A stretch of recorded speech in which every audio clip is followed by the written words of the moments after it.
దైవ సేవకులు సాయి గారికి, తల్లి నిర్మలా గారికి నా హృదయపూర్వకమైన వందనాలు తెలియజేస్తున్నాను. అలాగే నన్ను ఇక్కడికి ప్రత్యేకంగా ఆహ్వానించినటువంటి చెల్లి స్వప్నాన్ని బట్టి, తన భర్త శ్యాముని బట్టి ప్రత్యేకమైన వందనాలు వారికి తెలియజేస్తున్నాను. అలాగే ఈరోజు ఏదైనా పరిచర్లన్నిటికీ మరి పొద్దున్న 5 గంటల నుండి ఇప్పటి వరకు నన్ను విడవకుండా నాతో పాటు ఉండి మరి పరిచర్లన్నిటికీ తిరగడానికి ఇది 4వ ప్రసంగం, 4వ సంఘం. సహోదరుడు గిరి గారు వారు మరి నన్ను ఎంతగానో ప్రేమించి నన్ను ప్రతి సంఘానికి వాక్యం అందించడానికి తీసుకెళ్తున్న వారిని బట్టి వారికి ప్రత్యేకమైన వందనాలు తెలియజేస్తున్నాను. అలాగే మా తమ్ముడు రాజు మరి తను కూడా మా మధ్య ఉన్నందుకు స్తోత్రాలు చెల్లిస్తూ వారికి కూడా వందనాలు తెలియజేస్తున్నాను. వచ్చిన మీ అందరికీ వందనాలండి. మరి నా పేరు ముందు నన్ను నేను పరిచయం చేసుకుంటాను. నా పేరు వివిడి ప్రసాద్. నా పూర్తి పేరు వెల్లంకి వెంకట దుర్గా ప్రసాద్. నేను ఒక హైందవ కుటుంబంలో పుట్టి పెరిగి ప్రభువైన యేసుక్రీస్తును సొంత రక్షణగా అంగీకరించిన వాడిని. 1998వ సంవత్సరం అక్టోబర్ నెల 15వ తారీఖు తెల్లవారుజామున 3 గంటలకు తప్పతాగి పడి ఉన్న నన్ను ప్రభువు దర్శించగా ఆనాడు ప్రభువుకు నా జీవితాన్ని సమర్పించుకున్నాను. 2001వ సంవత్సరం జనవరి నెల 29వ తారీఖు అర్ధరాత్రి 1:10 దేవుడు తన పరిశుద్ధ ఆత్మ అగ్ని అభిషేకంతో సంపూర్ణ రాత్రి ప్రార్థనలో ఉండగా అభిషేకించి సంపూర్ణ సేవకు నన్ను పిలుచుకున్నప్పుడు ఆనాటి నుండి ఈనాటి వరకు నేను పరిచర్లో కొనసాగుతున్నాను. ముత్యాలపల్లి, మోడి, సారవ, పేతానమరక, పులపర్తిపాలెం, మల్లవరలంక, సరిపల్లి, నరసాపురం అని 7 ప్రాంతాల్లో సంఘాలు స్థాపించి నడిపించడానికి దేవుడు కృపను అనుగ్రహించారు. నేను దేవుని సన్నిధిలో తీర్మానం చేసుకున్నాను. సేవకు వచ్చినప్పుడే ఒక గురి లక్ష్యాన్ని నేను కలిగి ఉన్నాను. కనీసం నేను చనిపోయేలోపు కనీసం ప్రభా ఒక 1000 మంది నన్ను రక్షించాలి, కనీసం 10 సంఘాలను స్థాపించాలి అని దేవుని సందులో ఒక లక్ష్యాన్ని పెట్టుకున్నాను. పౌలు ఒక మాట అంటే నేను గురిని చూడని వాని వలె పరిగెత్తువాడును కాను అని. కాబట్టి ఇక్కడ వచ్చిన మీ అందరికీ ఒక టార్గెట్ ఉంది కదా. ఇల్లు కట్టుకోవాలనో, పెళ్లి చేయాలనో, అప్పులు తీర్చుకోవాలనో, లేకపోతే పిల్లలకి 4 రాళ్ళు వెనకేయాలనో, మొత్తానికి మీరు ఒక టార్గెట్తో మీరు ఇక్కడికి వచ్చారు. మరి సేవకునిగా నాకు లేకపోతే ఎలాగ టార్గెట్. కాబట్టి దేవుని సందులో ఆ టార్గెట్ కొరకు పరిగెడుతున్నాను. ప్రభు మహాకృపను బట్టి ఇప్పటికి 886 మందికి బాప్తిసం ఇచ్చే కృపను దేవుడు నాకు అనుగ్రహించారు. ఇంకా రానున్న దినాల్లో నా పరిచర్ని ఇంకా దేవుడు ఆశీర్వదించి దేవుని పనిలో వాడుకునేలాగా నా కోసం ప్రార్థన చేయాలని ప్రభుపేట మనవి చేస్తున్నాను. నన్ను ప్రేమించి దేవుడు నాకు చక్కని భార్యను 3 బిడ్డలను అనుగ్రహించాడు. నా కొరకు, నా కుటుంబం కొరకు ప్రార్థన చేయండి. కాబట్టి నేను ఒక అన్యుడిగా ఉండి ఈరోజు నా ధన్యుడిగా మారడానికి గల ముఖ్యమైన మూల కారణం 94లో నా గుండె ఆగిపోవాలి. నా హార్ట్లో హోల్ పడింది.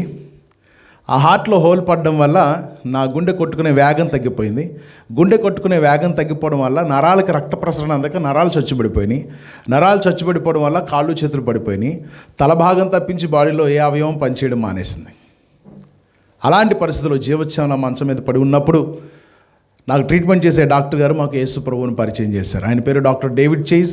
ఆయన ఇప్పుడు రాయవెల్లూరు సిఎంసి హాస్పిటల్స్లో కార్డియాక్ ప్రొఫెసర్గా పనిచేస్తున్నాడు. ఆయన మంచి ప్రార్థనాపరుడు. ఆయన ట్రీట్మెంట్ చేస్తూ ఒక మాట అన్నాడు, మీ అబ్బాయిని బ్రతికించడం మా వాళ్ళకి కాదు కానీ యేసు ప్రభు వల్ల అవుతుంది. ఇక్కడ ప్రభువుని నమ్ముకోండి, తప్పకుండా మీ అబ్బాయిని బాగు చేస్తారన్నప్పుడు నా తల్లిదండ్రులు వారం రోజులు ఉపవాసం ఉండి దేవుని మందిరంలో ప్రార్థన చేయగా దేవుడు నా తల్లిదండ్రుల ప్రార్థన, అనేక మంది ప్రార్థన ఆలకించి 94లో ఆగిపోవాల్సిన ఈ గుండెను 2025 వరకు కొట్టుకునే కృపనిచ్చాడు. చప్పటి కూడా దేవుని. ఆ రీతిగా ప్రభు కృపను బట్టి దేవుడు నన్ను మరి ఆయన బిడ్డగా మార్చుకున్నాడు. నేను చిన్నప్పటి నుండి చాలా అనుకున్నాను. నాకు చిన్నప్పటి నుండి పోలీస్ ఆఫీసర్ అవడం అంటే చాలా ఇష్టం. కాబట్టి పోలీస్ డిపార్ట్మెంట్లో సెటిల్ అవుదాం అనుకున్నాను. ఆర్పిఎఫ్లో సెలెక్ట్ అయ్యాను. తర్వాత కొన్ని అనివార్య కారణాల వల్ల దానికి వెళ్ళలేదు. తర్వాత బీఎస్ఎఫ్లో సెలెక్ట్ అయ్యాను, బార్డర్ సెక్యూరిటీ ఫోర్స్ అంటే ఆర్మీలో సెలెక్ట్ అయినప్పుడు మౌంటైనరింగ్ ట్రైనింగ్కి ఉత్తరప్రదేశ్లో ఉండగా విషపుటేగలు, ఆ కొండలో ఉన్నటువంటి విషపుటేగలు కొట్టడం వల్ల భయంకరమైన ప్రాణాపాయకమైన పరిస్థితి వచ్చినప్పుడు అక్కడ క్యాంప్ అయిన నుండి మమ్మల్ని పంపించడం జరిగింది. ఆ తర్వాత చాలా ఉద్యోగ ప్రయత్నాలు చేశాను. నేను అనుకున్నది ఏది అవ్వలేదు. నేను ఏదైతే అనుకోలేదో అది అయిపోయాను. ఏమైపోయాను? పాస్టర్ గారిని అయిపోయాను. దేవునికి స్తోత్రం. పెద్దలు ఒక మాట అంటారు, తాను ఒకటి తలిస్తే దైవం ఒకటి తలిచిందని. దైవ తలంపులు జరుగుతాయా, మన తలంపులు జరుగుతాయా కదా. కొంతమంది కాకపోతే ఏమంటారంటే నేను అనుకున్నానంటే అంటారు కొన్నిసార్లు కదా. నేను కళ్ళెర చేశానంటే, నేను తలుచుకున్నానంటే, ఈ ఎండానికి అనుకుంటానికి బాగుంటాయి కానీ జరగవయ్యి కదా. కానీ నా జీవితంలో మరి జరగలేదు. మరి మీ జీవితంలో జరిగిందేమో. నేను అనుకున్నవన్నీ నా లైఫ్లో జరిగినాయి అన్నవాళ్ళు ఎంతమంది ఉన్నారు? నేను అనుకున్నట్లే నా లైఫ్ వెళ్ళింది అన్నవాళ్ళు ఉండదు. ఏది ఉండదు. అన్నీ మనం అనుకున్నట్లు జరిగిపోతే ఇంక మనం దేవుని మీద ఆధారపడ్డాం. కదా. కాబట్టి ప్రభు మహాకృపను బట్టి ఆయన పరిచర్యలో కొనసాగడానికి దేవుడు నన్ను ఏర్పాటు చేస్తున్నాడు. అత్యధికమైన ఉన్నతమైన పనిని దేవుడు నాకు అనుగ్రహించినందుకు దేవుని నామానికి స్తుతులు చెల్లిస్తూ ఆయన నామాన్ని ఘనపరుస్తున్నాను. దేవుడి మాటలు దీవించును గాక. కొద్ది నిమిషాలు దేవుని వాక్యం ధ్యానం చేద్దాం. 139వ కీర్తన 16 నుండి 18 వరకు చదువుకుందాం.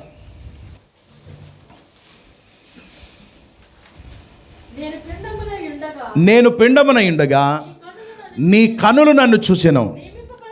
నియమింపబడిన దినములలో ఒకటైనా కాకమునుపే నా దినములన్నీయు నీ గ్రంథములో లిఖితములాయెను. దేవా, నీ తలంపులు నాకెంత ప్రియమైనవి, వాటి మొత్తం ఎంత గొప్పది. వాటిని లెక్కించుదని అనుకుంటున్నా, అవి ఇసుక కంటెను లెక్కకు ఎక్కువై ఉన్నవి. నేను మేల్కొంటినా ఇంకను నీ యొద్దనే ఉందును. చిన్న ప్రార్థన. ప్రభువా, నీ మాట కొరకు కనిపెడుతున్నా, మీరే మాతో మాట్లాడండి. యేసు నామమున అడుగుచున్నాం తండ్రి, ఆమేన్. చదవబడిన వాక్య భాగాన్ని మనం గమనించినట్లయితే ఈ కీర్తన దావీదు గారు రాశారు. దావీదు రాసిన ఈ కీర్తనలో ముఖ్యమైన మాట ఏంటంటే, నేను పిండమున ఉండగా నీ కనులు నన్ను చూచెను, నియమింపబడిన దినములలో ఒకటైనా కాకమునుపే నా దినములన్నీ నీ గ్రంథములో లిఖితములాయెను అనే మాట. ఈ మాట అందరం చెప్దామా? నా దినములన్నీ నీ గ్రంథములో లిఖితములాయెను అంటే ఈ మాటకు అర్థం ఏంటి తెలుసా? నా తలరాత నువ్వు రాసేసావు. ఏంటది? నా తలరాత నువ్వు రాసేసావు. సపోజ్ ఇప్పుడు నాకు 47 సంవత్సరాల వయసు. ఏమండి, ఆయన యూత్ అన్నారు పాస్టర్ గారు, నేను యూత్ స్టేజ్ని దాటిపోయానేమో. దేవునికి స్తోత్రం. ఏమండి, ఒకవేళ నాకు దేవుడు ఒక 60 ఏళ్ల కాలం నిర్ణయించాడు అనుకుందాం. నా ఆయుష్ కాలాన్ని 60 ఏళ్ళకి నిర్ణయించాడు అనుకుందాం. కాబట్టి ఈ 60 ఏళ్ల నిర్ణయ కాలాన్ని దేవుడు రేపు సంవత్సరం చేయబోయేది ఈ సంవత్సరం కూర్చొని రాశాడా? లేకపోతే నేను భూమి మీద పుట్టాక రాశాడా? ఎప్పుడు రాశాడు? నేను పిండముగా రూపింపబడక మునిపే అట కదా. పిండముగా రూపింపబడక మునిపే అంటే లోపల చిన్న బీజముగా తల్లి గర్భంలో పడకముందే దేవుడు మన గురించిన విషయాలన్నీ రాసేశాడు. నేను ఎక్కడ పుట్టాలో, ఎప్పుడు పుట్టాలో, ఎవరికి పుట్టాలో రాసేశాడు. నేను ఎక్కడ చదవాలో, ఎక్కడ పెరగాలో రాశాడు. ఏం చదవాలో రాశాడు. నేను ఏ ఉద్యోగం చేయాలో రాశాడు. నేను ఎవరిని పెళ్లి చేసుకోవాలో రాశాడు. నేను ఎంతమంది పిల్లల్ని కానాలో రాశాడు. అవునా కాదా? నా జీవితకాలం, నా మొదటి సంవత్సరం పుట్టింది మొదలుకొని చచ్చిపోయే వరకు నా ఆయుష్కాల దినములన్నీ ఆయన రాసేశాడు. అందుకనే కొంతమంది ఇలా అంటారు, ఏమని అంటే, వాడి తలరాత అలా ఏడ్చిందిరా అంటారు కదా. వాడి తలరాత అలా ఏడ్చింది అంటారు. నేను అంటాను, దేవుని తలరాతను బట్టి మనం నడుచుకుంటే మనం ఏడ్చినట్టు ఉండదు. మన తలరాత ఆశీర్వాదకరంగానే ఉంటుంది. కొన్ని సందర్భాలు ఎందుకు ఏడ్చినట్లు మారుతుందో తెలుసా? ఆ తలరాత దేవుని రాసింది కాకుండా మనం రాసేసుకుంటాం. కొన్ని మనం రాసేసుకుంటాం. ఎందుకో తెలుసా? దేవుడు రాసిన రాతలు మనకు నచ్చవు. మనకే కాదు, భూమి మీద ఏ మానవుడికి నచ్చవు. అందుకనే నోవా కాలంలో జలప్రళయం ఎందుకు వచ్చింది చెప్పండి? నోవా కాలంలో జలప్రళయం ఎందుకు వచ్చింది చెప్పండి? ఆదికాండము 6:12 చదవండి. ఆదికాండము 6:12. ఆదికాండము 6వ అధ్యాయము 12వ వచనం.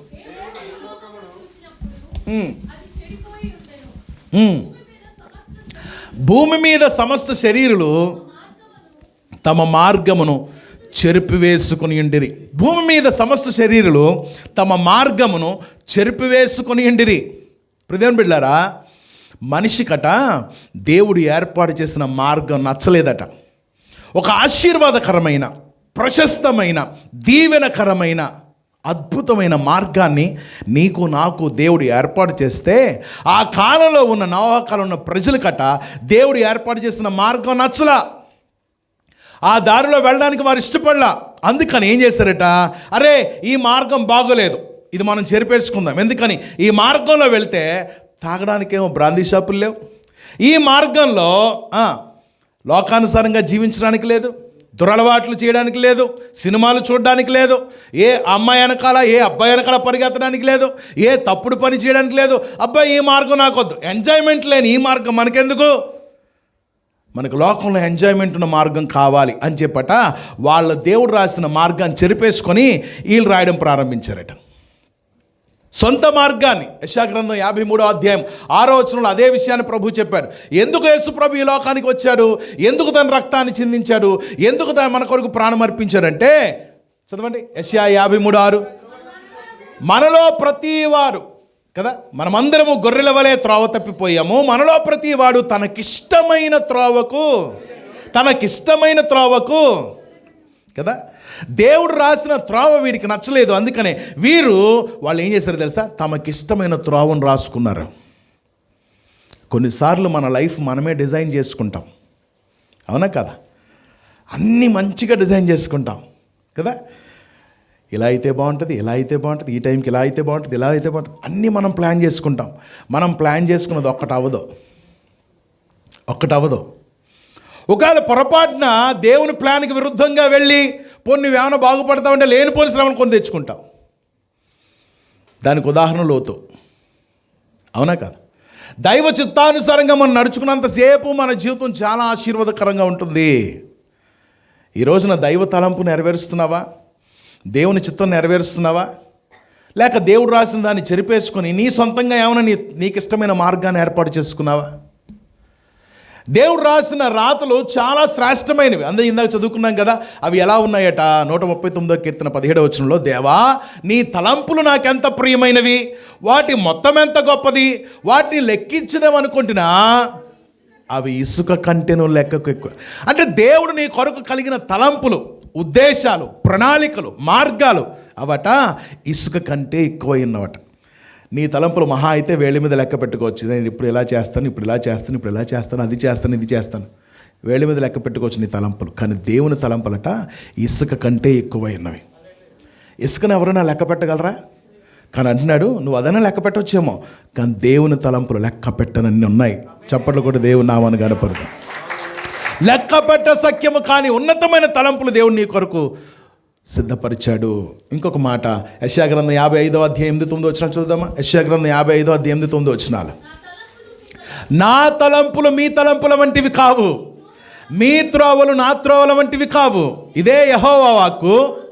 ఆకాశములు భూమికి పైగా ఎంత ఎత్తుగా ఉన్నవో, మీ మార్గముల కంటే నా మార్గాలు, మీ తలంపుల కంటే నా తలంపులు అంతెత్తుగా ఉన్నాయి. ఇక్కడ ప్రభు అన్నాడు, మీ తలంపులు లాంటివి అయితే కాదు నా తలంపులు. అంటే మనకన్నా హీనంగా ఆలోచిస్తాడా దేవుడు? మనం అనుకుంటాం మన ఆలోచనలు చాలా గ్రేట్ అనుకుంటాం, కానీ దేవుని ఆలోచనలు ఇంకా గ్రేట్. మన ఆలోచనలు మహా అయితే భూమికి బెత్తడు, లేకపోతే జానెడు, లేకపోతే బారెడు. కానీ దేవుని తలంపులు ఆకాశం అంత ఎత్తులో ఉన్నాయి. అంటే నీ తలంపులకి దేవుని తలంపులకి ఎంత తేడా తెలుసా? భూమికి ఆకాశానికి ఉన్నంత తేడా. నీ తలంపులు బట్టి నడుచుకుంటే మహా అయితే ఎంత ఎదుగుతావు. కానీ దేవుని తలంపును బట్టి నడుచుకుంటే ఆకాశం అంత ఎత్తైన స్థితిలో దేవుడిని కూర్చోబెడతాడు. హల్లెలూయా. ఇప్పుడు చెప్పండి, మరి నీ తలంపు జరగాల, దేవుని తలంపు జరగాల? కొంతమందికి ప్రార్థన చేయడం చేత కాదు. ఎలా ప్రార్థన చేస్తారు తెలుసా? ప్రభా నా ఇది అనుకున్నాను, నాకు ఇది చెయ్యి. ప్రభా నాకు ఇది కావాలి, ఇవ్వు, అంతే. నేను ఇక్కడ ఇల్లు కట్టుకున్నాను, కట్టంతే. నేను ఈ అబ్బాయిని పెళ్లి చేసుకోవాలనుకున్నాను, చెయ్యి, అంతే. నేను ఇది చదవాలనుకున్నాను, సీట్ ఇవ్వు, అంతే. నేను గల్ఫ్ వెళ్ళాలనుకున్నాను, వీసా పంపించి, అంతే అంటావు తప్ప ప్రభా నీ చిత్తమా కాదని ఎప్పుడని అడిగావా? దేవుని చిత్తమో కాదా అడిగావా? నేనంటాను, దేవుని చిత్తానికి వ్యతిరేకంగా వెళ్ళావో అప్పుడే నీ పత్రాన్ని నువ్వే తిరగరాసుకున్నట్టు లెక్క. నీ చేతులారా నీ జీవితాన్ని నువ్వే పాడు చేసుకున్నట్టు లెక్క. దేవుని చిత్త ప్రకారం వెళ్ళావనుకో, దేవుడు నిన్ను ఉన్నతమైన స్థితిలో ఉంచుతాడు. ఇసుకరేణువుల కంటే మించిన తలంపులు, ఆకాశం అంత ఎత్తైన తలంపులు దేవుడు నీ జీవితంలో నెరవేరుస్తాడు. దేవుని చిత్తానికి వ్యతిరేకంగా వెళ్ళి, దేవా నేను ఇలా అనుకున్నా, నాకు ఇలా ఉంటేనే ఇష్టం అని అన్నావే అనుకో, లేనిపోని శ్రమలు, కష్టాలు కొని తెచ్చుకుంటాం. నాకు చాలామంది తెలుసు, దేవుని చిత్తానికి వ్యతిరేకంగా వెళ్ళి పెళ్లి చేసుకుని విడిపోయిన కుటుంబాలు తెలుసు. దేవుని చిత్తానికి వ్యతిరేకంగా వెళ్ళి వేరే స్థలంలో ఇల్లు కట్టుకొని ఆ ఇల్లు అమ్మేసుకొని దివాలా తీసిన పరిస్థితులు నాకు తెలుసు. దేవుని చిత్తానికి వ్యతిరేకంగా గల్ఫ్ దేశాలకు వెళ్ళి జీవితాలు పాడైపోయిన వాళ్ళు నాకు తెలుసు. దేవుని చిత్తానికి వ్యతిరేకంగా చెరువులు వేసి పాడైపోయిన వాళ్ళు నాకు తెలుసు. పైగా మనం ఏమంటాం తెలుసా? మన ఇష్టానుసారంగా మనం జీవిస్తూ, దేవా ఎలా చేసావేంటి? అరే చేసే ముందు దేవుణ్ణి అడిగావా?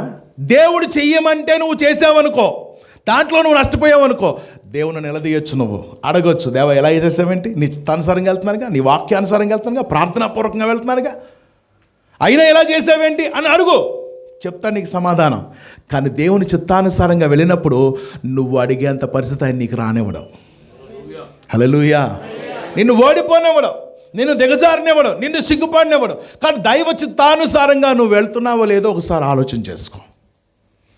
నీ ఇష్టానుసారంగా వెళ్ళిపోతూ దేవుడు ఇలా చేశాడంటే ఇలా చేశాడే అంటే దేవుడు ఒప్పుకోడు. అని నేను చెప్పినట్టే చేస్తున్నావమ్మా అని అడుగుతాడు ఎప్పుడైనా. కాబట్టి దేవుని తలంపులు చాలా శ్రేష్టమైనవి. ఆకాశమంత ఉన్నతమైన తలంపులు ఆయన మన కొరకు కలిగి ఉన్నాడు. కాబట్టి నీ తలంపు జరగాల, దేవుని తలంపు జరగాల. నా తలంపు జరిగితే నేను ఏ పోలీస్ డిపార్ట్మెంట్లో ఉండునేమో, లేకపోతే ఏ బార్డర్లోనో ఉండుదనేమో దేశానికి. కానీ అంతకన్నా ఉన్నతమైన పని దేవుడు నాకు ఇవ్వలేదా? హల్లెలూయా. అధికారులు సైతం మధ్య దేవుడు నన్ను అధికారిగా నిలబెట్టలేదా? ఒక ఉన్నతమైన స్థాయిలో కూర్చోబెట్టలేదా? నేను ఎప్పుడు ఒక మాట జ్ఞాపం చేసుకుంటాను. ఇందాక నేను రాగానే దైవ సేవకులు వేదిక మీద నన్ను పిలిచారు. సహోదరి బొకే ఇచ్చింది. మీరు అందరూ లేచి నిలబడ్డారు, అందరూ చప్పట్లు కొట్టారు. అర్థమైందా? ఎవరి కోసం? నా కోసం కాదా? అయ్యగారు వెళ్ళిపోతానైతే. నా కోసం కాదా? అలా నేను అనుకున్నాను అనుకోండి, నాకన్నా బుద్ధిహీనుడు ఇంకొకడు ఉండడు. వేదిక మీద పిలిచింది నాలో ఉన్న యేసయ్యని నన్ను కాదు. బొకే ఇచ్చింది నాలో ఉన్న యేసయ్యకి నాకు కాదు. చప్పట్లు కొట్టింది నాలో ఉన్న యేసయ్యకి నాకు కాదు. ఏమండి?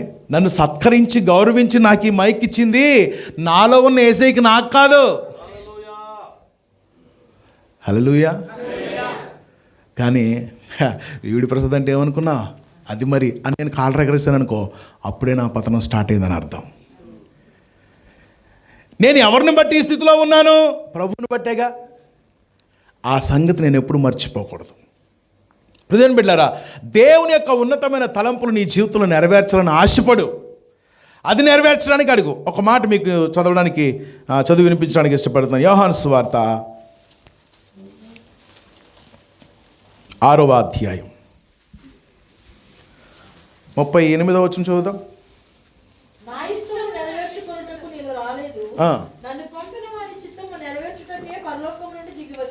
హల్లెలూయా. ఇక్కడ యేసు ప్రభు చెప్పిన మాట ఇది. ఎవరు చెప్పారు ఈ మాట? యేసు ప్రభు చెప్పిన మాట. ఏమంటున్నారు ఆయన? నా ఇష్టము నెరవేర్చుకొనుటకు నేను రాలేదు, నన్ను పంపిన వానికి ఒక చిత్తం ఉంది, ఆ చిత్తం నెరవేర్చడానికి ఇక్కడికి వచ్చాను. దేవునికి స్తోత్రం. భూమి మీద ఉన్న ప్రతి వ్యక్తి పట్ల ఆయన ఒక చిత్తాన్ని కలిగి ఉన్నాడు, ఒక ఇష్టాన్ని కలిగి ఉన్నాడు, ఒక ప్రణాళిక కలిగి ఉన్నాడు, ఒక ఉద్దేశం కలిగి ఉన్నాడు, ఒక పనిని కలిగి ఉన్నాడు. అది నెరవేర్చడానికి మాత్రమే ఇక్కడికి వచ్చాం మనం. దేవునికి స్తోత్రం. భూమి మీదకి ఎందుకు వచ్చాం మనం? ఎందుకు పుట్టాం మనం? అంటే ఆయన చిత్తాన్ని నెరవేర్చడం, మన ఇష్టాన్ని నెరవేర్చుకుంటానికి కాదు. కొంతమంది కోపం వచ్చినప్పుడు ఇలా అంటారు, నా ఇష్టం, నా జీవితం నా ఇష్టం, నా ఇష్టానుసారంగా తాగుతాను తిరుగుతాను. అలా నువ్వెవరివి? కన్న తల్లిదండ్రులను కూడా ఎదిరించేటువంటి పిల్లలు లేరా? నువ్వు అనడం సరిపో, నా ఇష్టం నా ఇష్టం కదా, నా ఇష్టం అంటారు తప్ప దేవా నీ ఇష్టం అని ఎంతమంది అంటున్నారు? లోకంలో భర్తను ఎదిరించే భార్యలు, భార్యను ఎదిరించే భర్తలు, తల్లిదండ్రులను ఎదిరించే బిడ్డలు, నా ఇష్టం నా ఇష్టం అని దేవుని ఎదిరించేటువంటి వ్యక్తులు. నీ ఇష్టానుసారంగా నువ్వు వెళితే ఒకానొక రోజున నీ జీవితంలో పతనాన్ని చూస్తావు. జాగ్రత్త. ప్రతి ఒక్కరు మాట్లాడితే నా ఇష్టం, నీ ఇష్టం అన్నాను. నీ దగ్గర ఏముందండి? నీది నీ దగ్గర ఏముంది? కొరింథీయులకు రాసిన మొదటి పత్రిక 6వ అధ్యాయం 19-20 వచనాల్లో గమనించినట్లయితే, కొరింథీయులకు రాసిన మొదటి పత్రిక 6వ అధ్యాయం 19-20 వచనాలు, మీ దేహము దేవుని వల్ల మీకు అనుగ్రహింపబడి మీలోనున్న పరిశుద్ధాత్మక ఆలయమైనదని మీరు ఎరుగరా? మీరు మీ సొత్తు కారు, విలువ పెట్టి కొనబడిన వారు గనుక మీ దేహముతో దేవుని మహిమపరచండి. మీరు మీ సొత్తు కారు, విలువ పెట్టి కొనబడిన వారు గనుక మీ దేహముతో దేవుని మహిమపరచండి. ఎందుకు దేవుడు ఈ దేహాన్ని ఇచ్చాడో తెలుసా? తాగి తందనాలు ఆడడానికి కాదు, నీ ఇష్టానుసారంగా జీవించడానికి కాదు, నీ శరీర వాంఛలు తీర్చుకుంటానికి కాదు, దేవుని నామానికి మహిమ తేవడానికి. ఒక ప్రశ్న మిమ్మల్ని అడగడానికి ఇష్టపడుతున్నాను. నా దేహంతో 100% నేను దేవుని మహిమపరుస్తున్నాను వాళ్ళు ఎంతమంది ఉన్నారు ఇక్కడ? నా దేహం ద్వారా నేను దేవునికి అవమానకరంగా ఏది చేయట్లేదు, అంతా దేవుని నామానికి మహిమకరంగా చేస్తున్నానని ఎంతమంది చెప్పగలం? Praise the lord. నీకు దేహం ఎందుకు ఇవ్వబడిందో తెలుసా? దేవుని మహిమపరచడానికి. దేవుని మహిమపరచడానికి. నా దేహం నా ఇష్టం, నేను తాగుతాను తిరుగుతానంటావా? నీ ఇష్టం నీ జీవితాన్ని నిలువునా పతనం చేస్తుంది. ఒక రోజున నీ ఎండ్ నువ్వే చూడాల్సి వస్తుంది. కాబట్టి నా ఇష్టం అనే మాట మానేయి. అది అన్నానికి మనం సరిపోం. నీవు నీ సొత్తు కాదు, విలువ పెట్టి కొనబడిన దానివి, కొనబడిన వాడివి. నీ ఇష్టానుసారంగా జీవించడం నువ్వు నీ సొంతం కాదు, నా యేసయ్య సొంతం. ఆయన నిన్ను విలువ పెట్టి కొన్నాడు. అరెకరమో పావు ఎకరమో ఇచ్చి కొనలేదు ఆయన. తన ప్రాణం ఇచ్చి, తన రక్తం ఇచ్చి, సమస్తం ధారపోసి నిన్ను కొన్నాడు ఆయన. హల్లెలూయా. భూమి మీద వెలకట్టలేనిది ఏదైనా ఉందంటే అది ప్రాణం. భూమి మీద ఒకడు సర్వలోకమును సంపాదించుకుని వాని ప్రాణం పోగొట్టుకుంటే వానికి ఏమి ప్రయోజనం? అంటే లోకములో ఉన్న సంపాదన అంతా నువ్వు ఒక ఎత్తులో చూస్తే నీ ప్రాణం దానికన్నా ఇంకా విలువైంది. ఈ సంపాదన అంతా పెట్టి మళ్ళీ నీ ప్రాణాన్ని వెనక్కి తిరిగి కొనలేవు. కాబట్టి నీవు నీ సొత్తు కాదు, విలువ పెట్టి కొనబడ్డావు. కాబట్టి నిన్ను ఎవరైతే విలువ పెట్టి కొన్నారో ఆయన మహిమపరచడానికి మాత్రమే నువ్వు బ్రతకాలి. అందుకే దేవుడు ఈ దేహాన్ని ఇచ్చాడు. నీ దేహం ద్వారా దేవుని నామం మహిమపరచబడాలి. అందుకనే ప్రభు అన్నాడు, నేను నా ఇష్టము నెరవేర్చుకున్నట్టుకు రాలేదు, తండ్రి చిత్తము నెరవేర్చుటకే పంపబడి తిని. అదే యోహాను సువార్త 4వ అధ్యాయంలో 32-33 వచ్చిన చదువుదాం.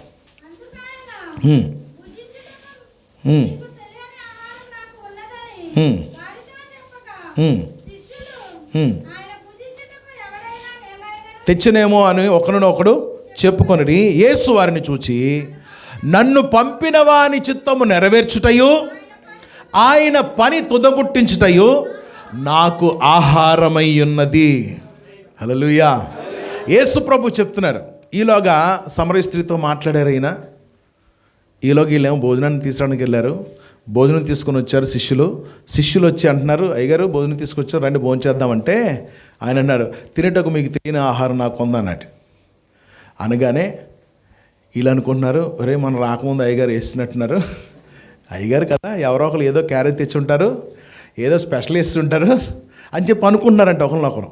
అంటూ ఉంటే అప్పుడు అన్నాడు ఆయన, వాళ్ళ ఆలోచనలు ఎరిగిన ఆయన చెప్తున్నాడు, భోజనం అంటే మీరు అనుకున్నట్లు వెరైటీలు కాదురా నాయన, నాకు వెరైటీ ఉంది. అదేంటి అని అంటే, నన్ను పంపిన వాని చిత్తం నెరవేర్చాలి.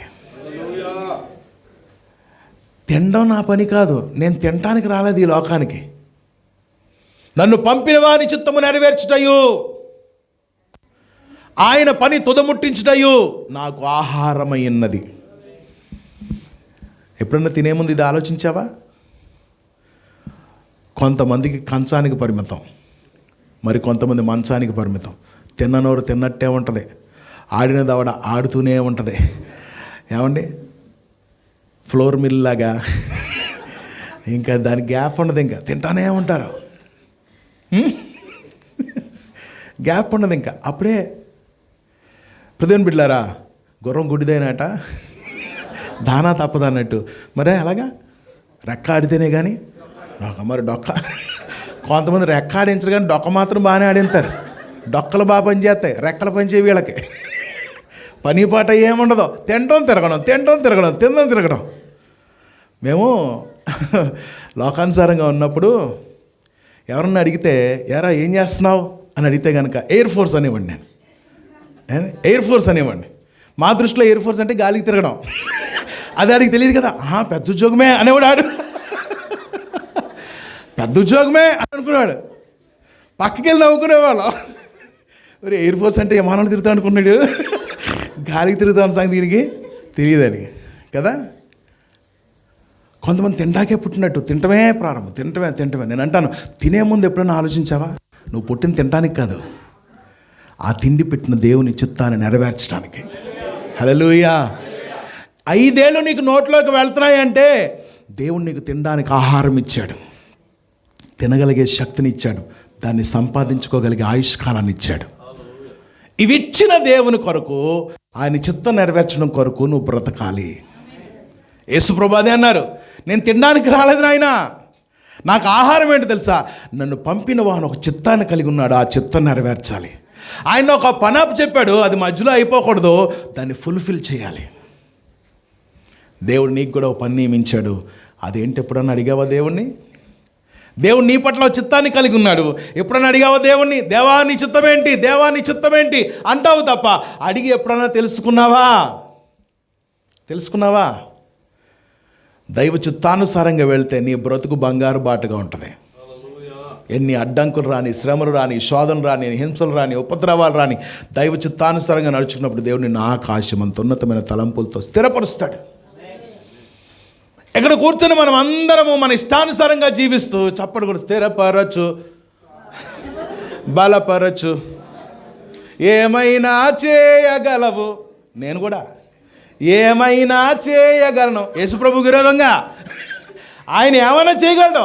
ముందు నువ్వు నీ చేతిలో, ఆయన చేతిలో నీ జీవితం పెట్టాలి కదా.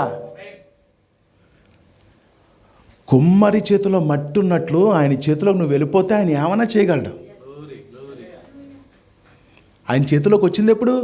ఏమైనా చేస్తాకి ఎక్కడ కూర్చొని ఏమైనా ఎప్పుడు చేసే అవకాశం ఎప్పుడు ఇచ్చావురా నువ్వు అంటాడు ఆయన.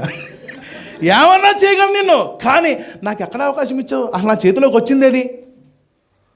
కమ్మరి వాని చేతిలోనికి తుప్పట్టిపోయిన ఇనప మొక్క వెళ్ళింది అనుకోండి, దాన్ని వాడు కాల్చి కాల్చి కాల్చి అనగొట్టి సుత్తితో కొట్టి దాన్ని కత్తి అయితే కత్తి చేస్తాడు, గొడ్డలైతే గొడ్డలు చేస్తాడు, ఏమండి గుణపం అయితే గుణపం చేస్తాడు. ఆ వస్తువు దేనికి పనికొస్తుందో తన మైండ్ సెట్ని బట్టి దాన్ని అనుకూలమైన పాత్రగా మారుస్తాడు. అది కుమ్మరివాని చేతిలోనికి వెళ్లకుండా అలాగే ఉందనుకోండి, తుప్పట్టిపోయి కొన్ని రోజులు ఎక్కడికి వెళ్తుంది? పాతినము కొంటాం. ఇక్కడ తిరగరలే, ఇక్కడ ఎవరు కనబడలేదు మరి నాకు. అరే మన ఇళ్ళ దగ్గర తిరుగుతాను, పాతినము కొంటాం తిరుగుతాడే. పాతినము సామాను ఉల్లిపాయలు ఇస్తాం, లేకపోతే ముగ్గు ఇస్తాం అంటారే, వాళ్ళకి ఇచ్చేస్తాం, అవునా కదా? ఇంకా అది పనికిరాదు. ఇంకా అదే కమ్మరోడి చేతిలో పడితే పనికి వస్తుంది. దేవునికి స్తోత్రం. నేను అంటాను, పనికి మాలినోడి చేతిలో నీ జీవితం పెట్టి పాడైపోకు. పాతినింపు కొంటాంలోకి వెళ్ళిపోతాడు. ఆడు కొనేవాడు ఆడే, ఎవడాడు? అపవాది. ఆడు సంచేసుకొని తిరుగుతాడు నీ ఇదిలో. పాతినింపు కొంటావు, ఎందుకంటే నువ్వు పాతినింపు మొక్కలా కనబడ్డావు, తుప్పట్టేశావు. ఆడే కొంటాడు నిన్ను. కానీ అదే కనుక నువ్వు యేసయ్య చేతిలో పడ్డావు అనుకో, దేవుడు నిన్ను అమూల్యమైన వస్తువుగా, పరికరంగా మార్చగలడు. పదును పెడతాడు, సానబెడతాడు, బాగా కాలుస్తాడు, పనికొచ్చే పాత్రగాని నిన్ను మార్చేస్తాడు. ఒకప్పుడు ఈ వివిడి ప్రసాద్ అనే వ్యక్తి తుప్పు పట్టిపోయిన వ్యక్తి, తుప్పట్టేసిన వ్యక్తి, పాతినింపు సామానుడి చేతిలో ఉన్న వ్యక్తి. కానీ యేసయ్య తన చేతిలో తీసుకున్నాడు. యేసయ్య చేతిలో నేను ఎప్పుడైతే వెళ్ళానో ఆయన నన్ను కాల్చడం ప్రారంభించాడు. తన పరిశుద్ధాత్మ అగ్ని అభిషేకంతో నింపడం ప్రారంభించాడు. ఆయన తన ఉపయోగకరమైన వస్తువుగా, పరికరంగా మలచడం ప్రారంభించాడు. ఆయన పదును పెట్టి ఆయన పరిచయలో నిలబెట్టాడు. అందుకనే ఎక్కడి నుండో వచ్చి నేను ఇక్కడ నిలబడ్డాను. హల్లెలూయా, హల్లెలూయా. మిమ్మల్ని అందరినీ పనికొచ్చే పాత్రలుగా మార్చడానికి ఆయన ఇష్టపడుతున్నాడు. అయితే ఆయన చేతిలోకి వస్తావా? లేక నా ఇష్టం నా ఇష్టం నా ఇష్టం నా ఇష్టం అని బ్రతికితే నీ ఇష్టం నిలువున నీ జీవితాన్ని, నీ భవిష్యత్తుని నాశనం చేస్తుంది. ఇది మాత్రం ఖచ్చితం. దైవ చిత్తానికి వ్యతిరేకంగా వెళ్ళిన వాళ్ళు ఏ ఒక్కరూ బాగుపడింది చరిత్రలో లేదు. దేవుని పట్ల మంచి ప్రణాళిక, ఒక మంచి దర్శనం, ఒక మంచి చిత్తం కలిగి ఉన్నాడు. అది నెరవేర్చడానికి నువ్వు సిద్ధంగా ఉన్నావా? ఉదాహరణకు ఒక్క వ్యక్తిని చూపించి నేను ముగించడానికి ఇష్టపడుతున్నాను. అందులో యోసేపుకి తన బాల్య వయసులోనే చక్కని దర్శనాన్ని దేవుడిచ్చాడు, చక్కని కళని దేవుడిచ్చాడు, తన భవిష్యత్తుని దేవుడు చూపించాడు. భవిష్యత్తు అలా ఉంటుంది అనుకుంటే దానికి రివర్స్ అయిపోయింది. తోడబుట్టిన అన్నదమ్ములే అమ్మేశారు. ఇస్మాయిల్ కొని మళ్ళీ డబుల్ రేటుకి ఇన్ని పోతిఫర్కి అమ్మేశారు. పోతిఫర్ ఇంట్లో లైఫ్ బాగుందిరా, బాగానే ఉంది అని అనుకుంటే అక్కడ నుండి దేవుడు చెరసాలకు అప్పగించాడు. చెరసాల అయిపోయింది. చాలా సందర్భాల్లో నేను అనుకుంటాను, యోసేపు ప్లేస్లో కనుక అలాంటి ఉంటే కనుక ఎప్పుడూ దేవుని విడిచిపెట్టేది. నేనేమనుకుందో తెలుసా? నేను నమ్ముకున్నందుకు బాగానే చేశాను, తోడబుట్టిన అనేలా అమ్మేశారు, పోన్లే శుభ్రంగా పోతీఫర్ ఇంట్లో పడ్డాం. ఇక్కడ డబుల్ బెనిఫిట్స్. ఒకటి, పోతీఫర్ భార్య కనపడింది, లైఫ్లో ఎంజాయ్మెంట్ ఉంటుంది. మేడం గారు అడిగినంత క్యాష్ ఇస్తుంది, ఇక్కడ సెటిల్ అయిపోవచ్చు. ఇంకా మనం లైఫ్ బాగుంటుంది, సెటిల్ అయిపోదాం. ఆ ప్లేస్లో నేను ఉంటే అలాగనుకుంటానేమో. కానీ యోసేపు అలా అనుకోలా. అంత కష్టంలో కూడా తన యథార్థతను విడిచిపెట్టలా. హల్లెలూయా. ఒకటే అనుకున్నాడు, అలాంటి ఆఫర్, ఒకవేళ పోతీఫర్ భార్య అలాంటి ఆఫర్ ఇచ్చినా అనుకున్నాడు, నా దేవుడిచ్చిన ఆఫర్ ఉంది. ఈ ఆఫర్ అంతా ఆఫ్టర్ ఆల్ నా దేవుడి దర్శనం ఉంది, నాకు నా దేవుని ప్రణాళిక ఉంది, నాకు ఆయన ప్లాన్ చేశాడు, దానికోసం కనిపెడతాను. అందుకనే అవమానకరమైన పరిస్థితుల్లో కూడా అక్కడ నుండి దేవుడు అతన్ని పంపించేసిన అక్కడ కూడా దేవుని కొరకు యథార్థంగా బ్రతికాడు. మనమైతే ఏమనుకుంటే తెలుసా, ఎందుకు వచ్చిన బ్రతుకున ఆయన, నీ మాట విన్నాను, నీ దర్శనం నమ్మాను, ఏమైంది? సొంత అన్నీలు అమ్మేశారు. పోతీఫర్ ఇంట్లోనే కుదురుకు వచ్చావా, అక్కడ నుండి తీసుకొచ్చి లేని చేయని తప్పుకి తీసుకొచ్చి జైల్లో పడేసాం. నా బతుకులాగా అయిపోయింది, నేను నమ్ముకున్నందు బాగానే చేసావు నాయన అని అంటామేమో మనమైతే. కానీ యోసేపు అనలా, ఏమనలా. ఏ పని జరిగినా ఇది దేవుని చిత్తం, దేవుని చిత్తం, ఇది ప్రణాళిక అనుకున్నాడు, నమ్మాడు. ఆ ప్రణాళికాబద్ధంగానే వెళ్ళాడు. కష్టం వచ్చినా ఎదుర్కొన్నాడు, నష్టం వచ్చినా ఎదుర్కొన్నాడు, నింద వచ్చినా ఎదుర్కొన్నాడు, శ్రమ వచ్చినా ఎదుర్కొన్నాడు. చేయరాని నేరానికి శిక్షణ అనుభవించిన భరించాడు. తన సమయం కోసం ఎదురు చూశాడు. ఒక సమయం వచ్చింది, అది దేవుని యొక్క ప్రణాళిక దర్శనం నెరవేరే సమయం కదా. తీసుకెళ్ళి అక్కడ కూర్చోబెట్టాడు, సింహాసనం మీద కూర్చోబెట్టాడు. బానిసగా ఆ దేశంలో అడుగుపెట్టిన వ్యక్తి ఆ దేశానికి రాజు అయిపోయాడు. పోతీఫర్ కూడా గెస్ చేయలేదు. పోతీఫర్ ఇంట్లో పని చేసుకునే ఇతనికి ఇప్పుడు పోతీఫర్ కూడా పనోడే. ఎవరికి? యోసేపుకి. దేవుని చిత్తానుసారంగా వెళితే అలా ఉంటుంది. దేవుని చిత్తానికి వ్యతిరేకంగా వెళితే మన చేతులారా మన జీవితాన్ని పాడు చేసుకున్నాం. కాబట్టి యోసేపును దీవించిన దేవుడు నిన్ను కూడా దీవించగలడు. కానీ యోసేపులా నువ్వు నమ్మకంగా ఉన్నావా? యోసేపులాగా దేవుని దర్శనాన్ని నువ్వు నమ్ముతున్నావా? ఆయన ప్రణాళికలు నమ్ముతున్నావా? ఆయన చిత్తాన్ని నమ్ముతున్నావా? ఆయన తలంపులు నమ్ముతున్నావా? యోసేపు నమ్మాడు, అందుకనే ఓర్చుకున్నాడు. తగిన సమయంలో దేవుడు సింహాసనం మీద కూర్చోబెట్టాడు. బాల్య వయస్సులో అతనికి ఆ దర్శనం వస్తే, ఆ దర్శనం నెరవేరడానికి, ఆ కళ నెరవేరడానికి ఎంతసేపు పట్టింది తెలుసా? 15 ఏళ్ళు పట్టింది. ఎన్నేళ్ళు? 15 ఏళ్ళు. కళ వచ్చిన తెల్లారే సింహాసనం మీద కూర్చోలా, ఆ కళ చూసిన తర్వాత సంవత్సరంలో కూర్చోలా, 15 ఏళ్ళు పట్టింది. క్రైస్తవం మనం ఎంత స్వార్థపరులం అంటే, ప్రార్థన చేస్తాము కానీ వెయిట్ చేయలేం. ఆమేన్ అనగానే పని అయిపోవాలి, కార్యం జరిగిపోవాలి. పాత సినిమాల్లో మాంత్రికుడు ఉంటాడు తెలుసా? మాంత్రికుడి చేతిలో ఏముంటుంది? మంత్రదండం ఉంటుంది. ఆ మంత్రదండంతో మంత్రం చదివి బుష్ అనగానే ఏమవుతుంది? ఓ పెద్ద రాజ్మహల్ వచ్చేస్తాయి. ఇంకోసారి బుష్ అనగానే అందులో పనికత్తులు చెలికత్తులు వచ్చేస్తారు. ఇంకో బుష్ అనగానే బంగారు వస్తువులు ఐటమ్స్ అన్నీ వచ్చేస్తాయి. మనది అదే టైపు. ఆమేన్ అనగానే పొద్దున్న కార్యం జరిగిపోవాలి, అంతే. నువ్వేం చేస్తావో తెలియదు నాయన, నా వల్ల కాదు ఇంక వెయిట్ చేయడం. ప్రార్థన చేసిన కార్యాలు జరిగిపోవాలనుకున్నావే, అది ఆలోచనే తప్ప. అసలు టైం పడుతుంది. అబ్రహాముకి 75వ ఏడు చెప్పాడు, నీ సంతానాన్ని ఇసుకరేణులా చేస్తాను, ఆకాశ నక్షత్రాలు చేస్తానని చెప్పాడు ఆయన. తర్వాత నెల ఏమైనా మామిడికాయలు కొరిసిందా? మామిడికాయలు ఏమైనా కొరికిందా ఆవిడ? పోనీ తర్వాత సంవత్సరం ఏమైనా వామిటింగ్స్ ఏమైనా చేసుకుందా? చెప్పండి. లేదు. ఆ సంవత్సరం లేదు, తర్వాత సంవత్సరం లేదు, 10 ఏళ్ళకి లేదు, 15 ఏళ్ళకి లేదు కదా. 25 ఏళ్ళు టైం పట్టింది. ఎంత? 25 సంవత్సరాలు. అప్పుడు వరకు అబ్రహాం కనిపెడుతూనే ఉన్నాడు. హల్లెలూయా. ప్రార్థించిన వెంటనే కార్యం జరుగుతుంది నేను చెప్పలేను, కానీ కార్యం జరుగుతుంది, కానీ టైం పడుతుంది. ఎవరో కానీ అన్నారు, దేవుడు లేటుగా చేసినా లేటెస్ట్గా చేస్తాడట. అలాగని అన్నీ లేట్ అవుతాయి అనుకోకు. ఆయన తగిన సమయం ముందు హెచ్చించే దేవుడు. ఆయన బలిష్టమైన చేతి క్రింద దీన మనస్కులై ఉంటే తగిన సమయం ముందు ఆయన హెచ్చించే దేవుడు. అంటే నీకు హెచ్చించడానికి దేవుడు ఒక నిర్దిష్టమైన సమయాన్ని ఏర్పాటు చేశాడు. ఆ సమయం ఎంతమంది వచ్చినా ఆపలేరు. యోసేపు యొక్క లైఫ్ హిస్టరీ మార్చేద్దామని అన్నీళ్ళు ప్రయత్నం చేశారు, అవునా కదా? అరే వీడి కళను నెరవేరకూడదురా అంటే వీడిని చంపేయాలి, లేకపోతే వీడిని అమ్మేయాలి, వీడి పేడ వదిలించేసుకోవాలి. అమ్మేశారు. దర్శనం లేదు, కళ లేదు, అయిపోయింది. వాళ్ళ అన్నయ్యలు ప్రయత్నం చేశారు అతను దర్శనం మార్చేయడానికి కదా. పోతిఫరు ఆవిడ ప్లాన్ వేసింది అతని దర్శనం మారిపోవడానికి. దేవుడు దాన్ని అన్నిటిని మళ్ళీ ఏం చేశాడు, ఇతని దర్శనానికి అనుకూలంగానే మార్చేశాడు. ఇప్పుడు దేవుని బిడ్డలారా, ఈ రోజున వాక్యం వింటున్న నీ జీవితంలో, నా జీవితంలో అనేకమైన ఎదురు దెబ్బలు తినుండొచ్చు, కానీ అవన్నీ నీ పట్ల దేవుని చిత్తం నెరవేర్పు కొరకే. ఆమేన్. ఎదురు దెబ్బలు తగలవచ్చు, శ్రమలు రావచ్చు, శోధనలు రావచ్చు, కష్టాలు రావచ్చు, అవన్నీ నీ జీవితంలో ఉన్నతమైన స్థితిని నిలబెట్టడం కొరకే. కాబట్టి యేసు ప్రభువులా ఇలా ప్రార్థన చేయండి. ఎలాగా? యేసయ్య యొక్క శిలువ మరణానికి ముందు గెత్సెమనే వనంలో చేసిన ప్రార్థన ఏంటి చెప్పండి?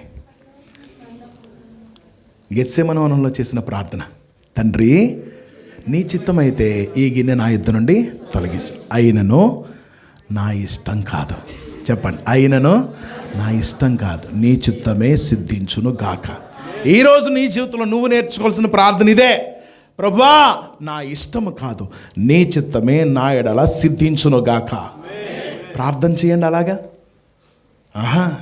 నాయనా నాకు ఇది ఇష్టం, నాకు ఇది ఇష్టం, నాకు ఇది ఇష్టం. నీ ఇష్టాన్ని దేవుడి దగ్గర చెప్తావు, కానీ దేవుని ఇష్టం ఏంటి ఎప్పుడన్నా కనుక్కున్నావా? నీ ఆలోచన దేవుని దగ్గర పెడతావు, కానీ దేవుని ఆలోచనలు ఏంటో కనుక్కున్నావా? ఇదే ప్రార్థన చేయాలి ఈనాటి నుండి. యోసేపుని హెచ్చించిన దేవుడు, దావీదుని హెచ్చించిన దేవుడు, దానియేలుని హెచ్చించిన దేవుడు నిన్ను హెచ్చించగలడు. ఎప్పుడంటే నువ్వు ఆయన చేతుల్లోకి వచ్చినప్పుడు, ఆయన చిత్తానుసారంగా నువ్వు జీవించినప్పుడు, ఈ ప్రార్థన నువ్వు చేసినప్పుడు, అయినను నా ఇష్టము కాదు, నీ చిత్తమే నా ఎడల సిద్ధించునుగాక. దేవుడి మాటలు దీవించునుగాక. చిన్న ప్రార్థన చేస్తావా? చిన్న ప్రార్థన, చిన్న ప్రార్థన, చిన్న ప్రార్థన. స్తోత్రం.